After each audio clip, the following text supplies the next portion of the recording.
Welcome back. 5 ఏళ్లు పదవులు అనుభవించారు, ఎదురులేని దర్జా ప్రదర్శించారు. వార్డు మెంబర్ నుంచి పార్లమెంట్ మెంబర్ వరకు అందరూ జిల్లాలో గిర్రున తిరుగుతూ బిజీగా కనిపించేవారు. సీన్ కట్ చేస్తే పవర్ కట్ అయిన ఫ్యాన్లా అయిపోయింది ఆ జిల్లా నేతల పరిస్థితి. క్యాడర్కు నేతల దర్శనమే మహాభాగ్యమైంది. పోనీ పార్టీ ఆఫీస్కు వెళ్దామంటే అది కూడా ఎత్తేశారు. శ్రీకాకుళం జిల్లాలో వైసీపీ ఎదురీతపై లోకల్ గాసిప్ ఏంటో ఇప్పుడు చూద్దాం. సైలెంట్ మోడ్లో శ్రీకాకుళం వైసీపీ నేతలు. పార్టీ ఆఫీసును కూడా ఎత్తేసిన జిల్లా పెద్దలు. దిక్కుతోచని స్థితిలో వైసీపీ క్యాడర్. ఏపీలో సిక్కోలు రాజకీయం ఎప్పుడూ హాట్ గా ఉంటుంది. అధికార పక్షమైనా ప్రతిపక్షమైనా శ్రీకాకుళం జిల్లా నుంచి కీలక నేతలు కనిపిస్తూ ఉంటారు. కానీ 2024 ఎన్నికల తర్వాత సీన్ రివర్స్ అయింది.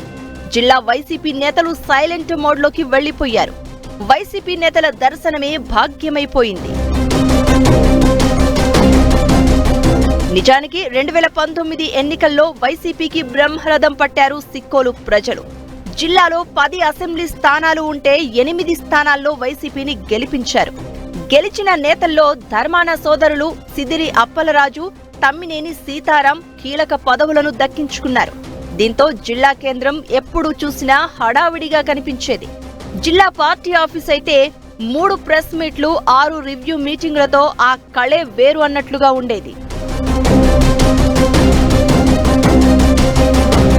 సీన్ కట్ చేస్తే మొన్నటి ఎన్నికల్లో పవర్ కట్ అయింది. వైసీపీ వైభవం నెమ్మదిగా సన్నగిల్లుతోంది. ఈసారి 10 స్థానాల్లో ఓటమిని మూటగట్టుకుంది. కీలక నేతలంతా ఇంటి బాట పట్టారు. పార్టీ కార్యక్రమాలకు కూడా దూరంగా ఉంటున్నారు. అధికారం పోయింది, పదవులు లేవు. ఇక అప్పట్నుంచి జిల్లా కేంద్రం వైపు కన్నెత్తి చూసే నాయకులే లేరు. జిల్లా నాయకులు ముఖం చాటేయడంతో పార్టీ ఆఫీసును కూడా ఎత్తేశారు.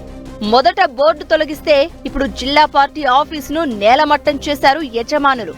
అసలే వైసీపీ నేతల దర్శనం లేక క్యాడర్ ఇబ్బంది పడుతోంది.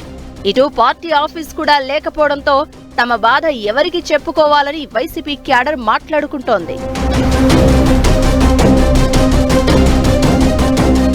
శ్రీకాకుళం నియోజకవర్గ ఇన్ఛార్జిగా ఉన్న ధర్మాన ప్రసాదరావు రిటైర్మెంట్ మూడ్లో ఉన్నారు అనేది ఆయన సైడ్ నుంచి వినిపిస్తున్న టాక్.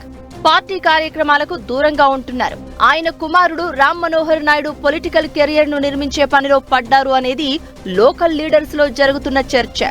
మరోవైపు ఆయన సోదరుడు ధర్మాన కృష్ణదాస్ పార్టీ జిల్లా అధ్యక్షుడిగా ఉన్నా తన సొంత నియోజకవర్గం నరసన్నపేటను వీడి బయటకు రావడం లేదు. మిగిలిన మాజీ ఎమ్మెల్యేలు పార్టీ ఆఫీసు లేదనే సాకుతో జిల్లా కేంద్రం వైపు కూడా రావడం లేదనే ఆందోళన క్యాడర్లో వినిపిస్తోంది. మరోవైపు పార్టీ అధిష్టానం పిలుపునిచ్చిన కీలక కార్యక్రమాలకు సైతం సీనియర్ నేతలు డుమ్మా కొడుతున్నారనే వాదన వినిపిస్తోంది. ఒకరిద్దరు నేతలు వచ్చినా రోడ్డు మీదే కార్యక్రమాలు చేసి వెళ్లిపోతున్నారు. జగన్ జన్మదిన వేడుకలు సైతం తూతూ మంత్రంగానే కానిచ్చారనే ప్రచారం జరుగుతోంది. ఇదిలా ఉండగా రాష్ట్ర వ్యాప్తంగా నిర్మాణంలో ఉన్న వైసీపీ కార్యాలయాలకు ప్రభుత్వం నోటీసులు జారీ చేసింది. శ్రీకాకుళం జిల్లా ఆఫీసుకు సైతం నోటీసులు జారీ చేశారు. దీంతో ఆ కార్యాలయం ఇప్పుడు పూర్తయ్యేటట్లు కనిపించడం లేదు. వైసీపీ శ్రేణుల కోసమైనా తాత్కాలికంగా ఓ ఆఫీస్ ఏర్పాటు చేయాలని క్యాడర్ కోరుకుంటుంది.